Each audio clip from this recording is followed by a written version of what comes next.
Hello students, my name is Mohit Bansal. Welcome to Mohit Bansal classes.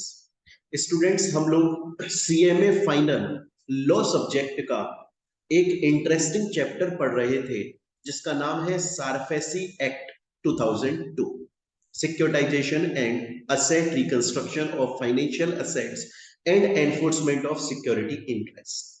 ये act हम लोगों ने, ये चैप्टर हम लोगों ने स्टार्ट किया था एंड बच्चों ऑलरेडी इसकी एक क्लास हो चुकी है जिसके अंदर मैंने आप लोगों को एक कहानी सुनाई थी। मैंने आप लोगों को एक एग्जाम्पल देकर ये बताया था कि ये देवसेना एंड मोहित बंसल सर मेरी कहानी थी जिसमें मैंने आपको बताया था कि आखिर ये सारफेसी एक्ट क्यों आया, किस पर्पस के साथ में आया, सिक्योरिटाइजेशन टर्म का मीनिंग क्या होता है, इस एक्ट के अंदर कितनी पार्टीज होती हैं, सिक्योरिटाइजेशन प्रोसेस क्या होता है, और उसके अलावा इस चैप्टर के अंदर यूज होने वाली हमने इंपॉर्टेंट डेफिनेशंस भी पढ़ी थी और साथ में प्रीवियस ईयर के ये जो क्वेश्चंस आए हुए हैं वो भी हमने सॉल्व किया था, जैसा कि हम हर बार अपना स्कैनर साथ में सॉल्व करते हुए चलते।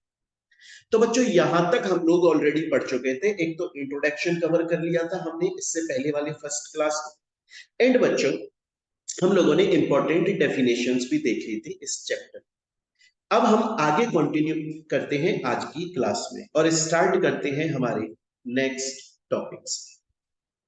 अभी तक मैंने आपको बताया बच्चे कि असेट रिकंस्ट्रक्शन कंपनी ARC ये क्या होती है, ये एक कंपनी होती है बच्चे जिसका काम होता है अगर कोई भी बैंक या फाइनेंशियल इंस्टीट्यूशन जिसने किसी को लोन दिया और जिसको लोन दिया गया वो वापस पे नहीं कर रहा है तो बैंक या फाइनेंशियल इंस्टीट्यूशन इनको अपॉइंट करता है, मतलब इनको बोलता है कि आप मेरे लिए वो लोन रिकवर करा दो। तो असेट को रिकंस्ट्रक्ट करते हैं। बैंक ने जो लोन दिया वो बैंक के लिए असेट है क्योंकि वो लोन कमा के देता है बैंक को। तो बैंक की असेट को रिकंस्ट्रक्ट करके लाते हैं, बैंक ने जिसको लोन दिया उससे वो लोन वापस पे आउट करवाते हैं। ये असेट रिकंस्ट्रक्शन कंपनी होती है।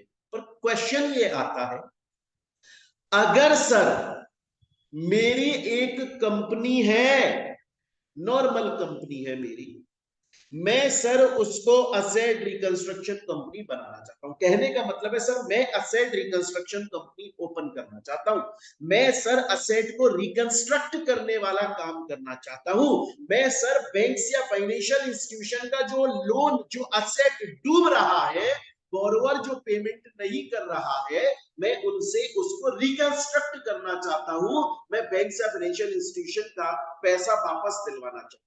ARC की तरह मुझे काम करना, कैसे करूं, क्या टर्म्स कंडीशंस है कि मैं असेट रिकंस्ट्रक्शन कंपनी की तरह काम कर सकता हूं, मतलब मैं असेट रिकंस्ट्रक्शन कंपनी ओपन कैसे कर सकता हूं, कैसे ARC को रजिस्टर किया जा सकता है। बड़ा ही सिंपल सा काम है, बड़े ध्यान से सुनिएगा बच्चों, बहुत ही सिंपल। अगर आप असेट रिकंस्ट्रक्शन कंपनी ओपन करना चाहते हैं तो सबसे पहली बात है कि आप एक एप्लीकेशन लगाइए। किसको? RBI, reserve bank of India के पास में एक एप्लीकेशन लगाओ। उस एप्लीकेशन के अंदर लिखो कि हे प्यारी RBI, मैं असेट रिकंस्ट्रक्शन कंपनी की तरह काम करना चाहता हूं, प्लीज मुझे आप लाइसेंस दो, प्लीज मुझे आप सर्टिफिकेट इशू कर दो कि मैं असेट रिकंस्ट्रक्शन कंपनी की तरह काम कर सकता हूं। क्योंकि असेट रिकंस्ट्रक्शन कंपनी की तरह काम करने के लिए सबसे ज्यादा जरूरी है RBI से सर्टिफिकेट लेना।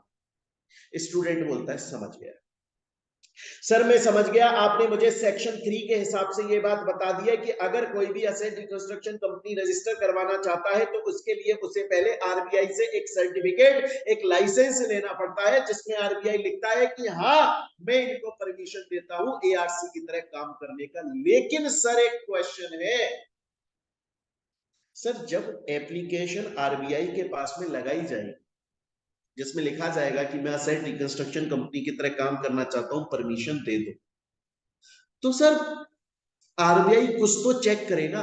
ऐसे थोड़ी ना RBI हर किसी को लाइसेंस इशू कर देगा। क्या क्या चीजें होंगी जो चेक करेगा? खुद सोचो एक बार। सबसे पहले तो आरबीआई ये चेक करेगा कि जो कंपनी मेरे पास में एप्लीकेशन लगा रही है एआरसी बनने के लिए, वो ऑलरेडी एक कंपनी तो है। आपने सबसे पहले कंपनीज एक्ट में एक नॉर्मल कंपनी ओपन कर ली, normal company, public private normal company. अब आप उसे एआरसी बनाना चाहते हैं, तो कंपनीज एक्ट में कंपनी तो आपकी ऑलरेडी बनी हुई है, अब आप उसे एआरसी बनाना चाहते हैं। आपने आरबीआई के पास में एप्लीकेशन लगाई। अब आरबीआई क्या क्या चीजें चेक कर रहा है, कहीं आप लॉस में तो नहीं चल रहे हैं पिछले 3 में से किसी भी ईयर में। सपोज कीजिए आपने 2022 में एप्लीकेशन लगाई आरबीआई के पास, तो पिछले 3 years 2021, 20 and 19, in previous 3 years में से किसी भी ईयर में वो आपकी कंपनी जो एआरसी बनना चाहती है लॉस में नहीं होनी चाहिए। हाँ, 3 साल से पहले लॉस में थी, अब 3 साल से, पिछले 3 साल से प्रॉफिट में चल रही है, ठीक, पहली कंडीशन। दूसरी कंडीशन, आप एआरसी जब बन जाओगे बच्चे, तो मैंने आपको पहली क्लास में भी बताया था, होता क्या है, देखो मैंने इस एग्जांपल से बताया था, मैं रिकॉल कर देता हूं एक बार आपकी, कि एचडीएफसी बैंक ने लोन दिया था रिलायंस को, लेकिन रिलायंस ने मैच्योरिटी डेट पर पेमेंट नहीं किया, तो एचडीएफसी बैंक ने XYZ लिमिटेड, जो कि एक असेट रिकंस्ट्रक्शन कंपनी है, उसको अपना लोन बेच दिया। एचडीएफसी बैंक ने XYZ कंपनी, मतलब ARC company, asset reconstruction company से बोला कि देख, मैंने 50 करोड़ का लोन दिया रिलायंस को और 5 करोड़ उस पर इंटरेस्ट भी लूंगा, मतलब टोटल 55 करोड़ मुझे रिलायंस से लेना है, जो मुझे दे नहीं रही है वो, मैं तुम्हें ये लोन अपना बेच दूं। तो एआरसी बोली मैं तुमसे ये लोन 35 करोड़ में खरीदूंगी, कम प्राइस, और फिर मैं रिलायंस से पूरा पैसा वसूल लूंगी। मान लो मैंने 55 करोड़ पूरा वसूल लिया, तो 20 करोड़ का प्रॉफिट एआरसी कंपनी। ऐसे होता है, पढ़ाया था मैंने लास्ट टाइम पर। मैंने ये भी बताया था XYZ ने अब इस HDFC से जो 35 करोड़ में 35 करोड़ में लोन परचेज किया, तो ये 35 करोड़ HDFC को पेमेंट करेगी। इसके पास में कहां से आएंगे 35 करोड़, ये किसी नए बैंक के पास में जाएगी। देखो मैंने यहाँ पे लिखा भी कि ये एक नए बैंक के पास में गई, आईसीआई बैंक के पास, बोली तुम मुझे 35 करोड़ दे दो, वो 35 करोड़ में HDFC को दे दो, तो HDFC फ्री। अब मैं रिलायंस से 55 करोड़ वसूल करूं, उसमें से तुम्हारा 35 करोड़ और थोड़ा बहुत इंटरेस्ट वापस कर दूं, बचा होगा मेरा। ऐसे होता है ना। अब मैं आपसे बोल रहा हूं कि अगर कोई भी कंपनी असेट रिकंस्ट्रक्शन कंपनी बनना चाहती है, तो वो आरबीआई के पास एप्लीकेशन लगाती है। एप्लीकेशन में वो ये बताती है कि वो पिछले 3 में से किसी भी ईयर में लॉस में नहीं है, प्लस वो ये भी बताती है कि मेरे पास में इतना इनफ पैसा है और इतना इनफ इंफ्रास्ट्रक्चर है, इतना इनफ अरेंजमेंट है, मेरी इतनी औकात है कि अगर किसी बैंक या फाइनेंशियल इंस्टीट्यूशन ने मुझ एआरसी कंपनी को अपना लोन बेचा, तो मैं उस बैंक को उसका पेमेंट दे, प्लस जो जो बोरोवर है, जो अब डिफॉल्ट कर चुका है, उससे मैं पैसा रिकवर करवा लूं। मेरे पास में अरेंजमेंट्स है, मेरे पास में पैसा है, मेरे पास में बंदे हैं, मेरी इतनी औकात है, मैं असेट रिकंस्ट्रक्शन कंपनी की तरह सही से काम कर लूं। तो दोबारा से बोलता हूं, अगर असेट रिकंस्ट्रक्शन कंपनी बनाना है, तो पहले आपने कंपनीज एक्ट में एज कंपनी रजिस्टर कर लिया। अब आप आरबीआई के पास में एप्लीकेशन लगाओ। आरबीआई उस एप्लीकेशन में चेक करेगा आप प्रीवियस 3 इयर्स में से किसी भी ईयर में लॉस में नहीं है। उसके अलावा चेक करेगा कि असेट, वो कंपनी जब एआरसी की तरह बन जाएगी तो काम सही से कर लेगी, बैंक या फाइनेंशियल इंस्टीट्यूशन से लोन परचेज करके उनको पैसा दे देगी, और जो कंपनी, जो बोरोवर, जो डिफॉल्टर बन गए हैं, उनसे रिकवर भी कर। दो चीजें चेक करी आरबीआई ने एप्लीकेशन में। उसके अलावा चेक करेगी कि आपकी कंपनी के अंदर जो बोर्ड ऑफ डायरेक्टर्स हैं, वो प्रोफेशनल लोग हैं कि नहीं, उन्हें एक्सपीरियंस है कि नहीं, फाइनेंस का, सिक्योरिटाइजेशन। ऐसे ही तो थोड़ी है कि आप कोई डायरेक्टर उठाकर लिया है, अब आपकी कंपनी में तो ऐसे ही कोई टॉम डिक हैरी टाइप का एबीसी फालतू का सा कोई डायरेक्टर है जिसको ज्यादा नॉलेज नहीं है, और आरबीआई कल को आपको सिक्योरिटाइज एआरसी का सर्टिफिकेट दे दो, तो आप तो वो काम कर ही नहीं पाओगे यार। इसीलिए आरबीआई चेक करता है कि भैया आपकी कंपनी के जो डायरेक्टर्स है वो क्वालिफाइड तो है ना, प्रोफेशनल एक्सपीरियंस तो है ना, फाइनेंस की नॉलेज तो है ना, उन्होंने कोई कभी कन्विक्ट तो नहीं हुए, कभी जेल में तो नहीं गए, चाहे से मोरल टर्पिट्यूड, ह्यूमैनिटी, मानवता के खिलाफ भी नहीं गए हो, गाली गलौज, एक तो बड़ा क्राइम होता है मर्डर कर दिया, या इवन मोरल टर्पिट्यूड में भी नहीं गए, ऐसे बंदे को, ऐसा अगर पर्सन जो कि मोरल टर्पिट्यूड नहीं है, ह्यूमैनिटी नहीं है, इंसानियत नहीं है, मानवता नहीं है, उसके लिए कन्विक्ट जेल में जा चुका है, ऐसा बंदा अगर किसी कंपनी का डायरेक्टर है तो भैया उसको एआरसी का सर्टिफिकेट देगा ही नहीं यार। उसके अलावा तो बच्चों अभी तक हमने क्या क्या चीजें चेक करी, आरबीआई क्या क्या देखता है, एक तो लॉस देखता है, पिछले 3 साल में किसी भी ईयर में लॉस में नहीं हो, दूसरा वो ये देखता है कि आपकी हैसियत, आपकी औकात है कि नहीं है, आप काम कर पाओगे सिक्योरिटाइजेशन की तरह नहीं, फिर देखता है डायरेक्टर क्वालिफाइड है कि नहीं है, फिर देखता है आप कहीं कन्विक्ट तो नहीं हो, जेल में तो नहीं हो, और उसके अलावा आरबीआई टाइम टू टाइम जो कंडीशंस बनाएगा आप उन्हें फुलफिल कर पाओगे कि। तो बच्चों अब अगर आपके एग्जाम में क्वेश्चन आ जाए, हालांकि इस टॉपिक से आया नहीं है, नेक्स्ट वाले टॉपिक से आया है क्वेश्चन, अगर क्वेश्चन आ जाए कि कोई भी कंपनी असेट रिकंस्ट्रक्शन कंपनी की तरह रजिस्टर होना चाहती है तो सेक्शन 3 के हिसाब से क्या कंडीशंस है, आप बोलिएगा सबसे पहले उसे आरबीआई से एक लाइसेंस, एक सर्टिफिकेट लेना पड़ेगा, जिसके लिए उसे आरबीआई के पास में एप्लीकेशन लगानी पड़ेगी, आरबीआई उस एप्लीकेशन में चेक करेगा कि वो कंपनी पिछले 3 इयर्स में से किसी भी ईयर में लॉस में नहीं है, दूसरा आरबीआई ये चेक करेगा कि वो कंपनी इतनी कैपेबल है कि वो सिक्योरिटाइजेशन वाला काम कर लेगी, थर्ड चीज चेक करेगा कि उसके डायरेक्टर प्रोफेशनल एक्सपीरियंस्ड हैं, और फोर्थ वो ये चेक करेगा आरबीआई कि उसके डायरेक्टर्स किसी भी ऑफेंस में कन्विक्ट नहीं हुए, चाहे से मोरल टर्पिट्यूड, ह्यूमैनिटी, मानवता, गाय को पत्थर मारने पर भी जेल में नहीं गए। इसके अलावा ये भी चेक करेगा कि इतनी तो कंपनी बढ़िया है ना कि उसके पास पैसा है, उसके अलावा आरबीआई जो प्रोविजंस बनाएगा उन्हें टाइम टू टाइम फॉलो करेगा। अगर आरबीआई सेटिस्फाई हो गया तो फिर आरबीआई आपको रजिस्टर कर लेगा और आपको सर्टिफिकेट दे देगा कि आप असेट रिकंस्ट्रक्शन कंपनी की तरह काम कर सकते। क्लियर है? लेकिन बच्चों एक चीज समझ लेना, आरबीआई जब आपको ये सर्टिफिकेट देगा ना, तो उस सर्टिफिकेट के पीछे की तरफ कंडीशंस भी लिखेगा कि हमने आपको सर्टिफिकेट तो दे दिया, आप एआरसी कंपनी तो बन गए, अब आप असेट रिकंस्ट्रक्शन कंपनी की तरह काम तो कर सकते हो, लेकिन शर्त ये है, लेकिन शर्त ये है कि जो कंडीशंस हमने पीछे लिख दी है सर्टिफिकेट पर वो आप टाइम टू टाइम फुलफिल करना।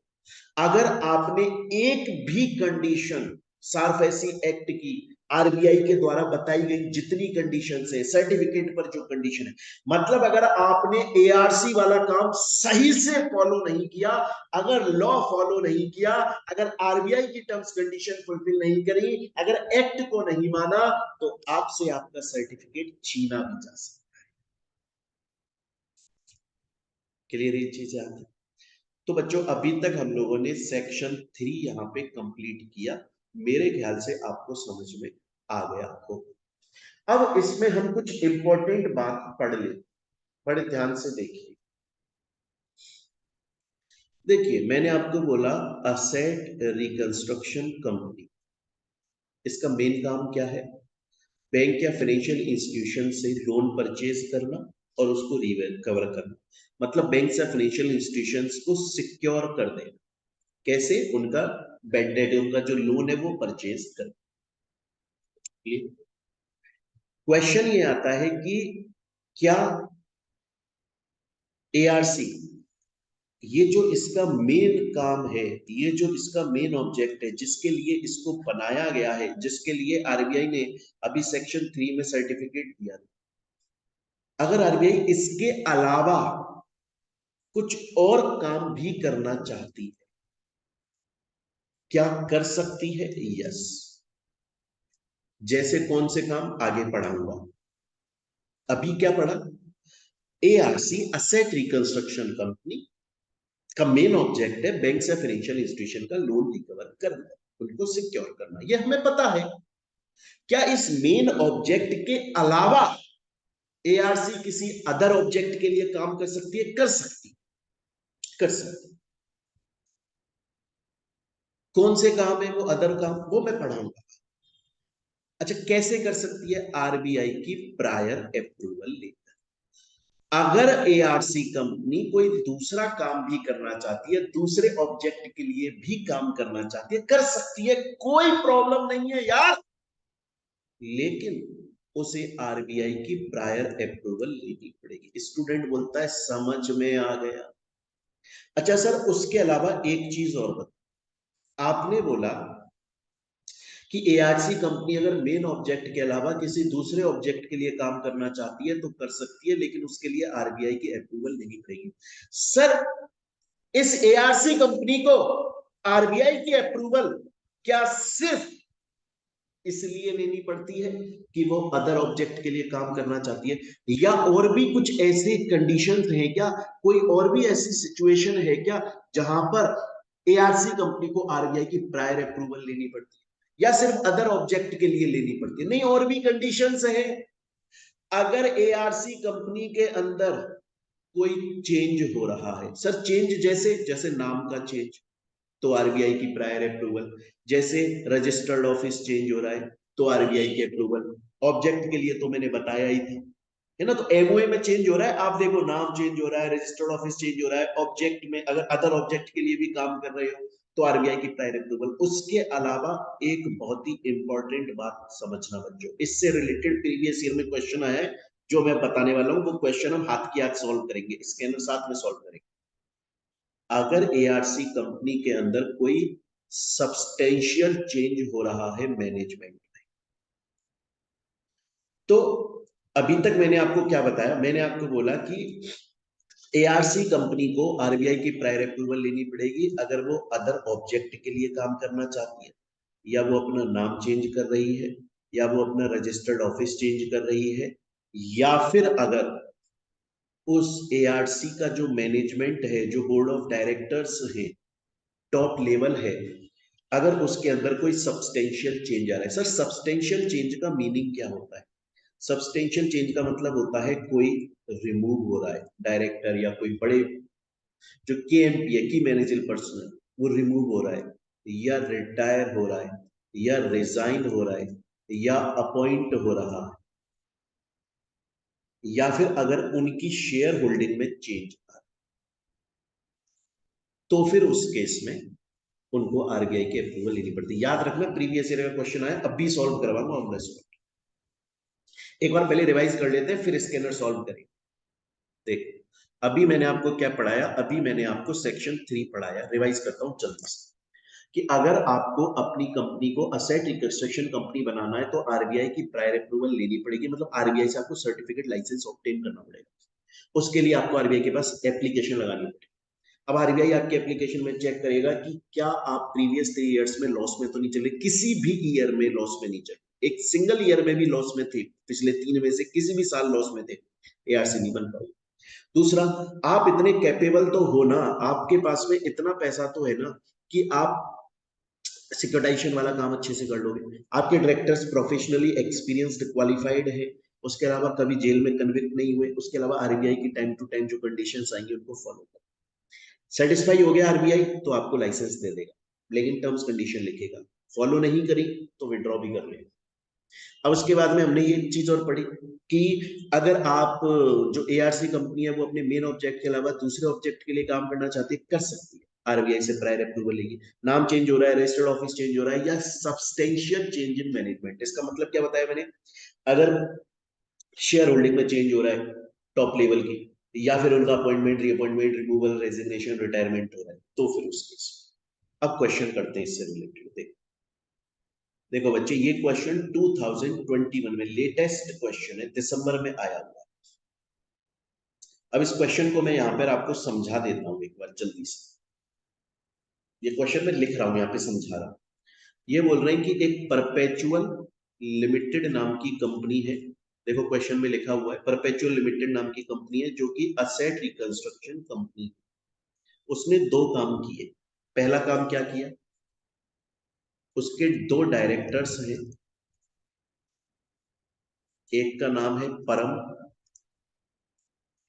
और एक का नाम है शरीफ। दोनों ने 10-10% शेयर्स होल्ड किए हुए हैं, लेकिन इसने अपने 10% इसको ट्रांसफर कर दिया। तो इसकी शेयर होल्डिंग 20 हो गई और इसकी 0। पहला काम तो ये हुआ इस कंपनी के अंदर। दूसरा काम क्या हुआ कि इन्होंने एक नया सीईओ मिस्टर विक्रम को नया सीईओ अपॉइंट किया है कंपनी। लेकिन ये दोनों काम जो इस असेट रिकंस्ट्रक्शन कंपनी में हुए उसके लिए इन्होंने आरबीआई की प्रायर अप्रूवल नहीं ली। देखो क्वेश्चन में ये जो मैंने बोला वो सब कुछ लिखा कि इन्होंने अपने 10% कर दिए तो शरीफ की शेयर होल्डिंग 20 हो गई, यही हमने लिखा। उसके अलावा विक्रम मिस्टर विक्रम को सीईओ अपॉइंट किया लेकिन आरबीआई की अप्रूवल नहीं ली, नॉट टेक अप्रूवल नहीं ली, तो आरबीआई ने इनका लाइसेंस कैंसिल कर। जब आरबीआई ने इनका लाइसेंस कैंसिल करा तो परपेचुअल लिमिटेड अगेंस्ट खड़ा हो गया आरबीआई के, बोला तुमने मेरा लाइसेंस कैसे कैंसिल करा? बोला यार क्योंकि तुमने सब्सटेंशियल चेंज करा मैनेजमेंट में, शेयर होल्डिंग चेंज करी और नया सीईओ अपॉइंट किया लेकिन आरबीआई की अप्रूवल नहीं। बोला इसको सब्सटेंशियल चेंज मानते ही नहीं है।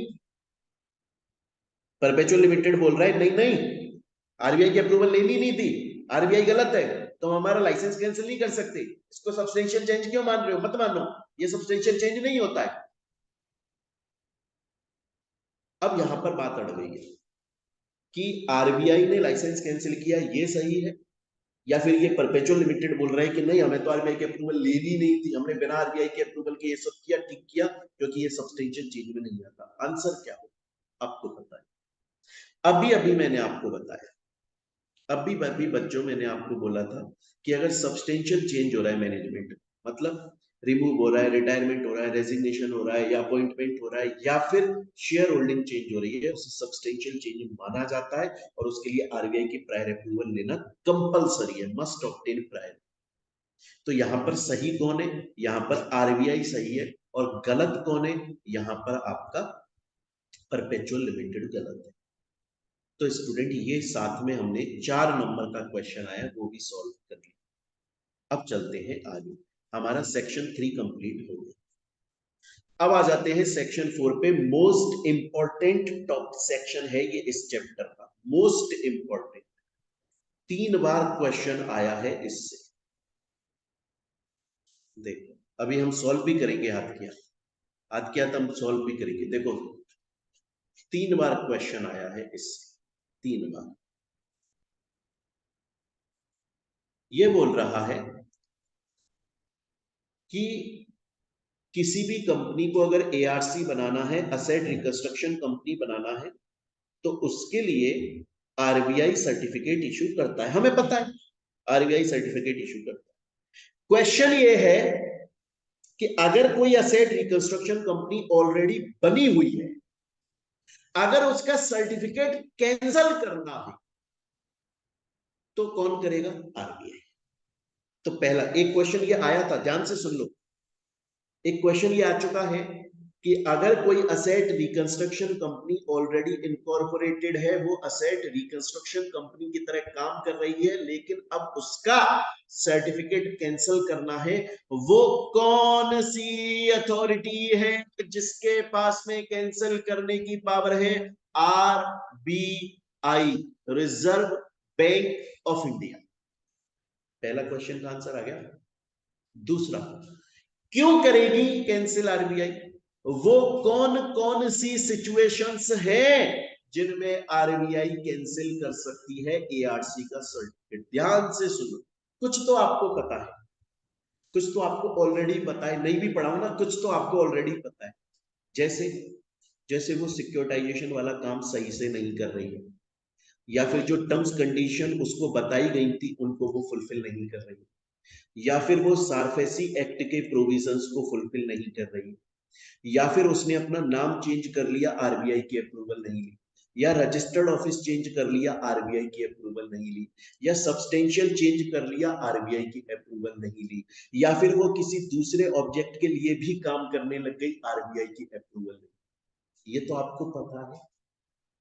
अगर आप ये नहीं भी पढ़ो तो भी इस क्वेश्चन का आंसर अपने आप लिखकर आ जाओगे कि आरबीआई कब कब कैंसिल करेगा। या तो उसने नाम चेंज करा, या एड्रेस चेंज करा, या सब्सटेंशियल चेंज करा मैनेजमेंट में, या फिर अदर ऑब्जेक्ट के लिए काम करने लगी लेकिन आरबीआई की अप्रूवल नहीं। या फिर जो टर्म्स कंडीशन उसे बताई गई थी उनको फुलफिल नहीं किया, सरफेसी एक्ट के प्रोविजंस को फुलफिल नहीं किया, आरबीआई की गाइडलाइंस को फॉलो नहीं किया, या फिर उसका जो मेन काम है एज एआरसी काम करना उसको वो ढंग से नहीं कर रही है, तो उस केस में आरबीआई लाइसेंस कैंसिल कर देगा। यही चीज यहां लिखी है, देखो, या तो वो सीज, सीज का मतलब बंद कर देती है, मतलब वो बन गई एआरसी।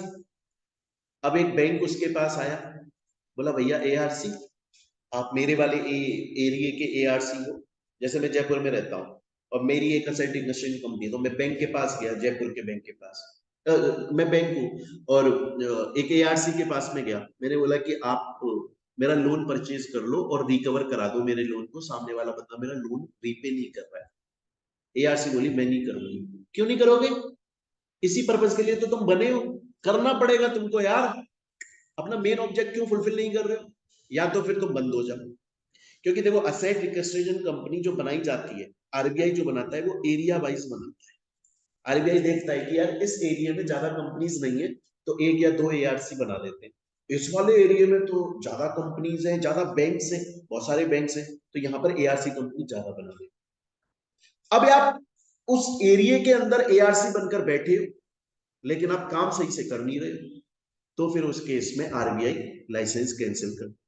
आप असेट रिकस्ट्रक्शन का काम सही से नहीं कर रहे हो, रजिस्ट्रेशन की कंडीशन फुलफिल नहीं कर रहे हो, सेक्शन 3 की कंडीशन फुलफिल नहीं कर रहे हो, आरबीआई के डायरेक्शंस को नहीं मान रहे हो, अपने अकाउंट्स को नहीं बना रहे हो, आरबीआई ने आपके यहाँ पर इंस्पेक्शन किया और पता चला कुछ फ्रॉड फ्रॉड कर रहा है, या आप डॉक्यूमेंट्स सबमिट नहीं कर रहे हो, या आपने सब्सटेंशियल चेंज करा, आरबीआई की अप्रूवल नहीं, आरबीआई लाइसेंस कैंसिल कर देगा। लेकिन एक चीज याद रखिएगा, आरबीआई जब भी लाइसेंस कैंसिल करेगा, जब भी लाइसेंस कैंसिल करेगा, आरबीआई आपको अपॉर्चुनिटी ऑफ बीइंग हर्ड, सफाई पेश करने का मौका देगा, सुनवाई का मौका देगा। आरबीआई ऐसा नहीं है कि डायरेक्टली आपको कैंसिल कर देगा लाइसेंस, पहले वो सफाई पेश करने का मौका देगा कि भैया अपनी तरफ से कुछ बोल दो, हो सकता है मैं आपका लाइसेंस कैंसिल ना करूं, अदरवाइज मैं लाइसेंस कैंसिल करूं। तो बच्चों यहां पर सेक्शन 4 समझ में आया? 3 बार डायरेक्ट क्वेश्चन आया है, देखो डायरेक्ट क्वेश्चन आया है, तीनों बार डायरेक्ट क्वेश्चन आया है। कौन सी सरकमस्टेंसेज हैं, कौन सी सरकमस्टेंसेज हैं जिनके अंदर, देखो एक बार 8 नंबर का, एक बार 5 नंबर का, एक बार 3 नंबर का, है ना, कौन सी अथॉरिटी है जो कैंसिल कर सकती है और कौन सी सरकमस्टेंसेज में करेगी। तो स्टूडेंट्स यहां तक अभी तक हम लोगों ने सेक्शन 3 और सेक्शन 4 कंप्लीट कर लिया। अब चलते हैं हम हमारे आगे वाले टॉपिक। अब देखिए स्टूडेंट्स, अब हम चलते हैं, देखते हैं आगे वाला टॉपिक सेक्शन 5। ये क्या बोलता है? इजी सा टॉपिक है, इंपॉर्टेंट ज्यादा नहीं है, प्रीवियस ईयर में से क्वेश्चन नहीं आए हैं। हालांकि मैं इसको आपको इससे पहली वाली जो फर्स्ट क्लास हुई थी उसमें इनडायरेक्टली पढ़ा चुका, दोबारा से समझा देता हूँ। देखिए एक बैंक है एचडीएफसी, उसने रिलायंस कंपनी को, रिलायंस कंपनी को लोन दिया, लेकिन ये रीपे नहीं कर रही है। तो एचडीएफसी एक असेट रिकंस्ट्रक्शन कंपनी के पास गई, बोली कि मेरा लोन परचेज कर दो। मतलब वो पैसा जो मेरे पास में अधिकार है रिलायंस से वापस लेने का, वो अधिकार मैं तुमको दे। मान लो कि मेरा लोन 70 करोड़ का है, मतलब मुझे 70 करोड़ रुपए रिलायंस से लेने, तुम कम में खरीद लो।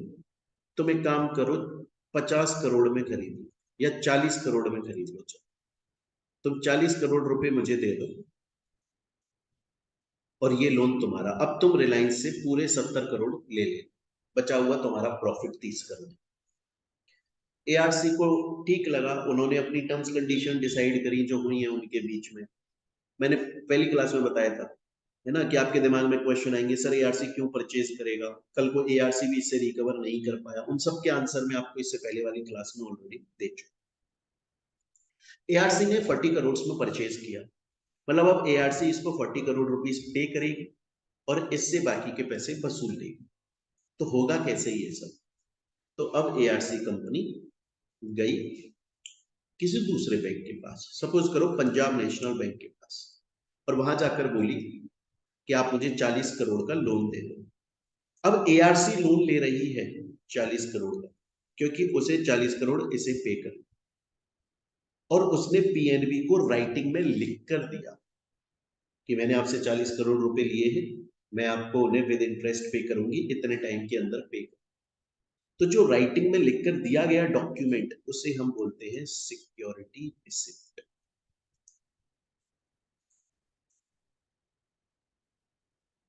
ये एक लीगल डॉक्यूमेंट बन गया है जिस पर लिखा हुआ है, और उसने कुछ ना कुछ गिरवी भी रखा। हो सकता है शेयर्स गिरवी रखे हो सकता है अपने डिवेंचर गिरवी रख दिए हो, बॉन्ड्स गिरवी रख दिए हो, कोई प्रॉपर्टी गिरवी रख दी हो, कुछ ना कुछ गिरवी रखा पीएनबी के पास और राइटिंग में लिख कर दिया। और फिर उसने एचडीएफसी को 40 करोड़ पे किए, रिलायंस से पैसा रिकवर किया, इसको इसका लोन चुकाया, बचा हुआ प्रॉफिट कमा लिया। यही बात यहाँ लिखी हुई है कि कोई भी एआरसी कंपनी बैंक या फाइनेंशियल इंस्टीट्यूशन से लोन को एक्वायर कर लेगी, परचेज कर लेगी। कैसे? अपने डिवेंचर इशू करके ना, दूसरी बैंक से लोन लेकर आ रही है, तो उसके पास में क्या गिरवी रख रही है? या तो अपने डिवेंचर या अपने बॉन्ड या कोई दूसरी सिक्योरिटी, या फिर क्या नाम है, कुछ लिख कर दे रही है ना, कोई एग्रीमेंट कर रही है, सिक्योरिटी रिसिप्ट। क्लियर है चीज? तो आपको ये समझ में आ गया। सेक्शन 5 सिंपल सी बात बोलता है, असेट रिकंस्ट्रक्शन कंपनी बैंक या फाइनेंशियल इंस्टीट्यूशन से उसका लोन परचेज कर लेता है, एक्वायर कर लेता है। उसके लिए वो सामने वाले से लोन लेता है। कैसे? या तो अपनी डिवेंचर गिरवी रखता है, या बॉन्ड्स गिरवी रखता है, या कोई सिक्योरिटी गिरवी रखता है, या कोई प्रॉपर्टी गिरवी रखता है, या फिर कोई एग्रीमेंट मतलब सिक्योरिटी रिसिप्ट लिखित में देता है कि मैं आपका पेमेंट कर दूं। सिंपल। क्वेश्चन ये आता है कि सर ये जो राइटिंग में लिखकर दिया या फिर कोई एग्रीमेंट बना, क्या उस पर स्टाम्प ड्यूटी लगेगी? क्योंकि हमको ये पता है कि कोई भी राइटिंग में लिखा हुआ पेपर लीगल तब माना जाता है जब उस पर स्टाम्प ड्यूटी का पेमेंट हो जाता है। क्या सर यहाँ पे जो स्टाम्प ड्यूटी लगेगी इस पर? नहीं, इस पर स्टाम्प ड्यूटी नहीं लगेगी। जब भी कोई असेट रिकंस्ट्रक्शन कंपनी किसी बैंक या फाइनेंशियल इंस्टीट्यूशन से लोन परचेज करता है और उसके लिए वो खुद लोन लेकर आता है, और लोन लाने के लिए वो राइटिंग में कोई एग्रीमेंट बनाता है, तो उस पर कोई स्टाम्प ड्यूटी नहीं लगती है, गवर्नमेंट ने एग्जेम्प्ट किया है, छूट। तो सिंपल सा आपको ये सेक्शन 5 समझ में आ गया। आगे चलते अब आ जाते हैं बच्चे हम अपने नेक्स्ट टॉपिक के ऊपर, जो कि है आपका section 9, measures of asset reconstruction company. मैं फिर से बोल दूं, सीएमए फाइनल के जो लॉ वाले बच्चे इस क्लास को देख रहे हैं, जिन्होंने क्लासेस परचेज की हुई है, और जो अगर सोशल मीडिया प्लेटफॉर्म पर देख, बच्चों आपका कंप्लीट मॉड्यूल इसमें फॉलो हो रहा है। एक सिंगल लाइन, एक सिंगल टॉपिक नहीं छोड़ा जा रहा है। मतलब आप ये लगा लो कि आपका सीएमए का मॉड्यूल भी कंप्लीट हो रहा है इन क्लासेस में, प्लस आपका मॉड्यूल कंप्लीट हो रहा है, प्लस आपका स्कैनर सॉल्व हो रहा है, और एमसीक्यू की क्लासेस और नोट्स आपके पास में ऑलरेडी पहुंच चुके हैं। तो ये जो आप क्लास देख रहे हो इसमें सब कुछ कवर हो रहा है। अब आ जाते हैं हम हमारे नेक्स्ट टॉपिक के ऊपर। बच्चों नेक्स्ट टॉपिक पढ़ाने से पहले मैं आपको एक छोटा सा कहानी सुनाना चाहूंगा, एग्जाम्पल सुनाना चाहूंगा, बड़े ध्यान से समझे। एक बार यहीं चलते हैं, एक कहानी सुन दोबारा से।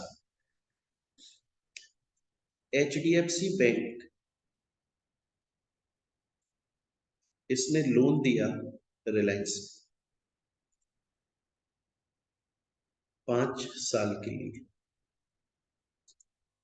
अब ये सपोज कीजिए कि 5 साल एक्सपायर हो गए, मतलब मैच्योरिटी डेट आ गई, और रिलायंस को इनको इनका पैसा वापस कर देना चाहिए, फिर नहीं कर रहे।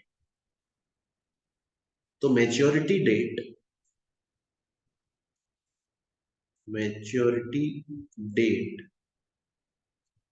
एंड हो गई बच्चे, मैच्योरिटी डेट एंड हो गई। इसको इसका पैसा वापस करना चाहिए पर नहीं करा इसने पैसा। तो होता क्या है, एचडीएफसी बैंक मैच्योरिटी डेट के बाद में भी रिलायंस को एक लीगल नोटिस देता है। एआरसी कंपनी को तो इसने अपॉइंट कर लिया है, अब या तो ये खुद दे रहा है, अगर इसके पास में मान लो रिलायंस ने एचडीएफसी के पास में कुछ अपनी सिक्योरिटी रखी थी, अपनी प्रॉपर्टी गिरवी रख दी, तो हो सकता है शायद HDFC bank asset reconstruction company को इस वाले केस में अपॉइंट ना करे, हो सकता है कर ले। अगर कर लिया है तो जो मैं आगे काम बताने वाला हूं वो एआरसी करेगा, नहीं कराए तो खुद बैंक करे। मैच्योरिटी डेट खत्म होने के बाद में रिलायंस को दोबारा से एक मौका दिया जाएगा, एक नोटिस भेजेंगे रिलायंस के पास, जिसमें लिखा जाएगा कि देखो आपको इतना पैसा वापस करना है और मैच्योरिटी डेट ऑलरेडी एंड हो चुकी है, आपको पैसा एक्चुअली में पे कर देना चाहिए था अभी तक, पर चलो आपने नहीं दिया, कोई बात, हम आपको अब 90 डेज का टाइम और दे रहे हैं, 90 दिन। इन 90 दिनों के अंदर अब पेमेंट, अगर 90 डेज में आपने पेमेंट नहीं किया तो 91st डे से फिर हम आपके खिलाफ अपना प्रोसेस स्टार्ट कर देंगे। सपोज कीजिए कि एचडीएफसी ने, या अगर एआरसी अपॉइंट हो गई थी तो एआरसी ने रिलायंस को 90 डेज का नोटिस दिया, 90 दिन निकल गए, रिलायंस ने अब भी पेमेंट नहीं की, 90 डेज निकल गए, अब भी पेमेंट नहीं कर रही है रिलायंस, तो अब 91st डे आ गया। अब क्या कर सकती है ये बैंक या एआरसी, हमें ये हमारा टॉपिक, अब क्या कर सकती है, क्या मेजर्स ले सकती है, क्या स्टेप्स ले सकती है, खुद सोचो क्या कर सकती है। बच्चे खुद सोचो, आपको पता है क्या कर सकती है, मैं बताऊं, देखो उस कंपनी के ऊपर टेक ओवर कर सकती है, रिलायंस से बोलेंगे कि देखो अब हमने तुम्हारे ऊपर टेक ओवर कर लिया, हमें तुमसे 70 करोड़ रुपीस वसूलने हैं, तो अब हमने तुम्हारे ऊपर टेक ओवर कर लिया है, अब तुम्हारा जो बिजनेस है वो ऐसे ही चलता रहेगा, पर उसकी जो कमाई हो रही है ना वो हमारे पास आएगी, और हमने जो तुम्हारे ऊपर टेक ओवर किया है ये कब तक रहेगा, जब तक हम अपना अमाउंट रिकवर नहीं कर लेते, जिस दिन हमारा 70 करोड़ वसूल हो गया हम दोबारा से वो कंपनी तुम्हारे हवाले कर दें। तो या तो टेक ओवर कर सकती है कंपनी, या फिर मानो अगर उसके पास में कोई प्रॉपर्टी है गिरवी रखी हुई है, रिलायंस ने कोई चीज गिरवी रखी थी तो उसको सेल कर सकती है, या उसका पोजेशन ले सकती है, बोला ठीक है ये प्रॉपर्टी हमने रख ली चलो फुटो यहां से, या उसको रेंट पर दे सकती है। अरे बात समझ में, तो ये स्टेप्स देखो, या तो टेक ओवर कर सकते हैं, या फिर सेल कर सकते हैं, या लीज पर दे सकते हैं, या फिर ऐसा भी हो सकता है कि रिलायंस कंपनी बोले कि देखो यार मुझे पता है तुमको पेमेंट मिलना चाहिए पर अभी है नहीं, ऐसा करो ना प्लीज, ऐसा करो, देखो तुमने 5 साल के लिए लोन दिया था, मैंने तुम्हें 5 साल तक इंटरेस्ट तो पूरा टाइम पे दिया ना यार, इंटरेस्ट तो बढ़ाना यार मैंने तुमको, ऐसा तो नहीं मैंने इंटरेस्ट भी पे नहीं किया, इंटरेस्ट तो दिया यार मैंने। आज 5 साल हो गए, मेच्योरिटी टोट हो गई, लेकिन मैं तुम्हारा जो मूल है, जो प्रिंसिपल अमाउंट है वो नहीं दे पा रहा हूँ ना, एक काम करो मेरे लोन को ना थोड़ा सा आगे बढ़ा, 2 साल और एक्सटेंड कर दो, 2 साल का इंटरेस्ट और लो, और 2 साल बाद में पैसा ले लेना, हो सकता है शायद रीशेड्यूल कर दिया जाए, हो सकता है शायद सेटलमेंट हो जाए, बहुत बार कॉम्प्रोमाइज हो जाता है, रिलायंस बोले कि देखो यार तुम्हें 70 करोड़, मैं 70 करोड़ पे करूं तुम्हें, है नहीं उतने,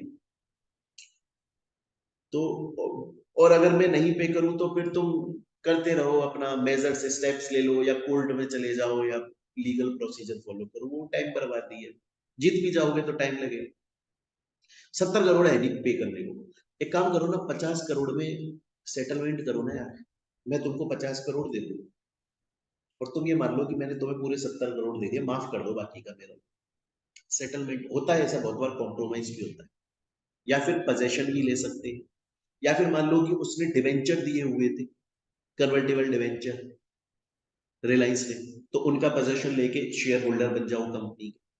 कहने का मतलब ये है, अगर कभी भी कोई बैंक या फाइनेंशियल इंस्टीट्यूशन लोन देता है और वो कंपनी रीपे नहीं कर रही है तो मैच्योरिटी डेट के बाद बैंक या फाइनेंशियल इंस्टीट्यूशन एक बार लीगल नोटिस देता है 90 डेज, 90 डेज में भी पेमेंट नहीं आता है तो फिर वो स्टेप्स उठाता है, और क्या उठा सकता है, या तो बैंक या एआरसी क्या उठा सकता है, या तो वो टेक ओवर कर सकते हैं कंपनी का, या उसकी प्रॉपर्टी को सेल कर सकते हैं या लीज पर दे सकते हैं, या फिर हो सकता है कि लोन आगे बढ़ा दें अगर उनके बीच में आपस में अंडरस्टैंडिंग बन रही है, या हो सकता है सेटलमेंट कर लें, या हो सकता है उस प्रॉपर्टी का पोजेशन ले लें।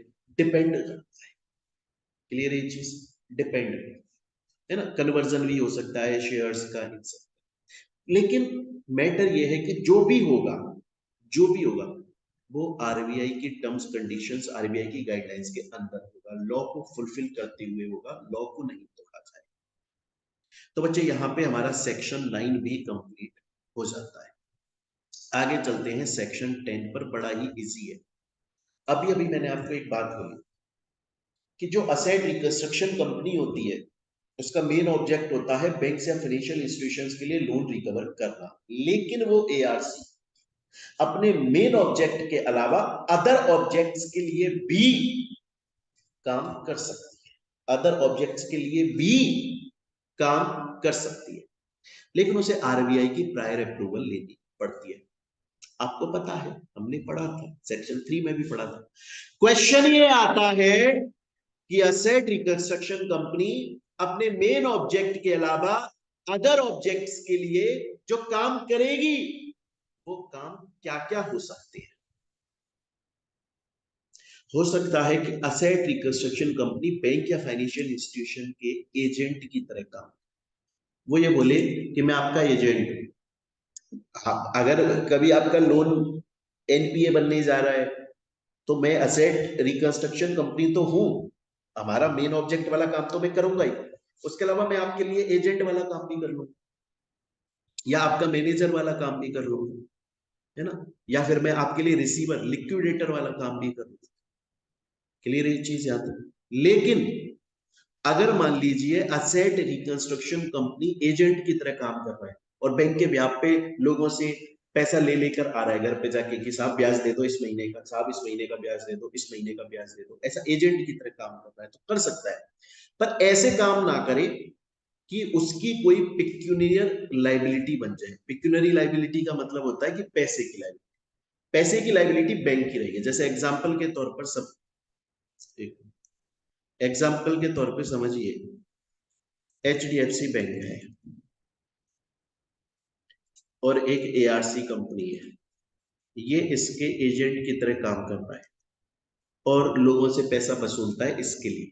एआरसी मतलब मेन ऑब्जेक्ट के अलावा अदर ऑब्जेक्ट, तो एजेंट की तरह कर सकता है आरबीआई की प्रायर अप्रूवल, पर ऐसे काम नहीं करे जिसमें इसकी खुद की कोई मॉनेटरी लाइबिलिटी बन जाएगी, इसको पे करना पड़ रहा है। ये तो इसका एजेंट है ना भाई, पैसा अगर किसी से वसूल रहा है तो लाके इसको देगा, और अगर कोई लाइबिलिटी बन रही है पैसे की तो वो इसकी बनेगी, इस एजेंट की थोड़ी बनेगी, प्रिंसिपल की बनेगी। एजेंट की तरह काम तो कर सकता है पर ऐसे काम ना करे जिसमें खुद का कोई मॉनेटरी लॉस करवा ले, इसकी लाइबिलिटी नहीं बननी चाहिए। क्लियर? इसके अलावा आरबीआई की प्रायर अप्रूवल लेना जरूरी है उसे काम करने से पहले। तो बड़ा सिंपल है, ये हमने पढ़ा था, इतना इंपॉर्टेंट नहीं है, एग्जाम में आया हुआ नहीं। इसके बाद में नेक्स्ट आ जाते हैं, इस पर एग्जाम में क्वेश्चन आया है लेकिन 2 मार्क्स का आया और डायरेक्ट क्वेश्चन आया है, मैं फिर से समझा देता हूँ, बड़े ध्यान से समझ।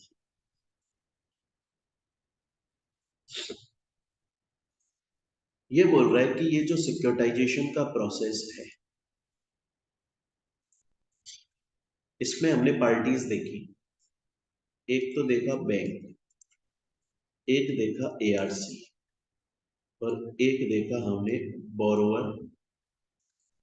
अगर कल को इनमें से किसी के भी बीच में कोई डिस्प्यूट हो जाता है, लड़ाई हो जाती है, तो उसको कहां पे सॉल्व किया जाएगा? वैसे तो कोर्ट अदालत खुली हुई है, किसी ने नहीं रोका है, वहां भी जा सकते हैं, लेकिन सजेशन ये होता है कि अगर डिस्प्यूट हो रहा है तो आप अदालत में ना जाकर आर्बिट्रेटर के पास चले जाओ। सर ये आर्बिट्रेटर क्या है? ये एक पर्सन। सर ये क्या काम करता है? ये जज की तरह काम करता है, जो लड़ाइयां होती हैं उसके केस को सुनता है, दोनों तरफ की दलीलें सुनता है, आर्ग्यूमेंट सुनता है और फिर अपना जजमेंट देता है। इसकी पहली कोशिश होती है लोगों के बीच में कॉम्प्रोमाइज हो जाए, नहीं है कॉम्प्रोमाइज नहीं हो पा रहा है या लोग करना नहीं चाहते तो फिर ये केस सॉल्व करता है, डिसीजन देता है। सर ये आर्बिट्रेटर कहाँ पे रजिस्टर्ड होता है? ये आर्बिट्रेशन एंड कॉन्सिलिएशन एक्ट में रजिस्टर्ड होता है, उस पैनल का मेंबर होता है। सर क्या ऐसे जा सकते हैं आर्बिट्रेटर के पास में कोई भी जो पार्टीज है ना, जैसे बैंक, एआरसी और बोरोवर, इनको खुद को पहले आपस में तैयार होना पड़ता है, अपने आपस में एक एग्रीमेंट करना पड़ता है कि कल को फ्यूचर में हमारे बीच में कुछ लड़ाई झगड़ा हुआ, ये स्टार्टिंग में भी कर सकते हैं या जब लड़ाई हो गई है तब भी कर सकते हैं, जरूरी है पहले ही करना पड़ेगा। इनको आपस में ना ये एग्रीमेंट करना पड़ता है कि हम अपने केस को कोर्ट में नहीं लेकर चलते, कोर्ट में वैसे ही बहुत टाइम लगता है, हम अपने केस को आर्बिट्रेटर के पास लेते हैं। कौन से आर्बिट्रेटर के पास? वो भी ये लोग खुद बैठकर तय करते हैं। हाँ, वो आर्बिट्रेटर किसी का सगा नहीं होना चाहिए, किसी से रिलेटेड नहीं होना चाहिए, इंडिपेंडेंट होना चाहिए। लेकिन याद रखिएगा बच्चों, अगर एग्जाम में क्वेश्चन आ जाए, जो कि एक बार आया 2 नंबर, कि इस एक्ट के अंदर ये जो डिस्प्यूट होते हैं उन्हें कहाँ सॉल्व किया जाता है, तो वैसे तो कोर्ट में सॉल्व कर सकते हैं, बाकी ये रहता है कि जो सॉल्व होने चाहिए डिस्प्यूट, वो आर्बिट्रेशन एंड, तो आप लिख के आओगे आर्बिट्रेशन एंड कॉन्सिलिएशन एक्ट 1996 के अंदर ये पार्टीज जो हैं वो अपने आप से एक आर्बिट्रेटर को अपॉइंट करें और उसके थ्रू अपने केस को सॉल्व करें। क्लियर है बच्चों? तो स्टूडेंट्स, आज की क्लास में हम लोगों ने यहां तक कंप्लीट कर लिया। क्लियर है? अच्छा, आगे का बाकी हम नेक्स्ट क्लास में पढ़ेंगे। बच्चों, अगर आप ये क्लास सोशल मीडिया प्लेटफॉर्म पर देख रहे हो और हमारी क्लासेस परचेज करना चाहते हो, तो मैं उसके लिए आपको एक चीज बता दूं, आप हमारी क्लासेस को हमारे ऐप के थ्रू भी परचेज कर सकते हो। गूगल प्ले स्टोर पर जाकर टाइप कर दो मोहित बंसल क्लासेस, ये ऐप आपको दिखेगा, डाउनलोड कर लेना। वीडियो के डिस्क्रिप्शन में लिंक दे दूंगा ऐप का, वेबसाइट का, वहां से भी आप परचेज कर सकते हो। और चाहो तो गूगल ड्राइव पर भी हमारी क्लासेस परचेज कर सकते हो। इस नंबर पर आप कॉल कर लो या व्हाट्सएप या टेलीग्राम मैसेज। बच्चों, जब आप हमारी क्लासेस परचेज करोगे तो उसमें एक तो आपको कंप्लीट क्लासेस मिलेंगी, उसमें स्कैनर साथ में सॉल्व होगा जैसा आपने देखा, एमसीक्यू मिलेंगे, हार्ड कॉपी नोट्स आपके घर पे डिलीवरी होगी, ऑल ओवर इंडिया कहीं भी हैं आप, सॉफ्ट कॉपी नोट्स भी आपको मिलेंगे और फ्री टेस्ट सीरीज मिलेगी लॉ सब्जेक्ट। बहुत ही नॉमिनल फीस होती है हमारी, इंडिया में सबसे लोएस्ट फीस हमारी, और अनलिमिटेड व्यूज रहेंगे आपके एग्जाम पर।